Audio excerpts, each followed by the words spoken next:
Maar Van Houten, je ziet eruit als een heel normale man. Ja. Maar je wil wel een hele aparte hobby.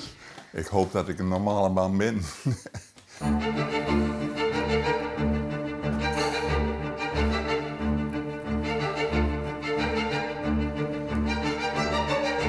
Mijn hobby is het verzamelen van ondergoed ten einde een tijdsbeeld te creëren van 1850 af, het moment waarop ondergoed dus ontstaan is, als het ware. Dus je zamelt je oude onderbroeken Ja. en dan ga je en daar maak je jouw lezingen. Ja, Heb ik begrepen. zo werkt het, ja.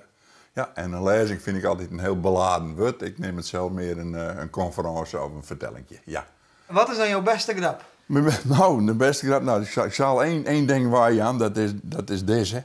Maar dit is een damesdirectoire uit die 1850 tijd. Komt hij ook echt vandaan. Het is makker van Vlas. En het leuke is, er zit geen achterkant in. En dit nemen ze dan in Friesland de vrijschieter. En wat is het oudste wat hier is? Het oudste, dat is zonder enige twijfel zuiverwol damesdirectoire. Mijn kruis. Dat de vrouwen die deze directoires droegen, die gingen hem 14 dagen aan ingesloten aan. Hoppakee. Ja, ze hielden dan altijd een lintje om mijn middel met een bal eraan en er zit een rukkersgwad zit erin. In die bal. En dat hing ongeveer net boven het kruis, zeg maar. Oh. Ja, vind je het gek? De parfumindustrie die bloeit als nooit tevoren.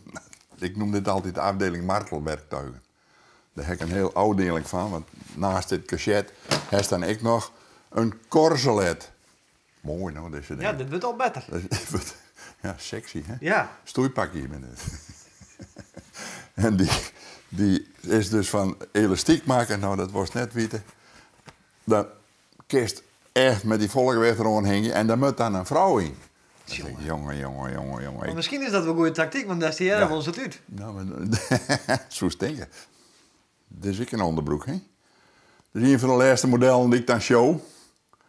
En niemand wil die even voor mij passen. Oh. Dus, sure. De achterkant. Wat vind je nou het mooiste om de geworden? Hey, het is jongsled. Ja. Je bent together met de vrouw. Ja. Wat is dan het beste? Sterke vraag. Wat is nou het beste? Ja, Ja. dat weet ik net. Als het ondergoed uit is, denk ik. Toch wel, hè?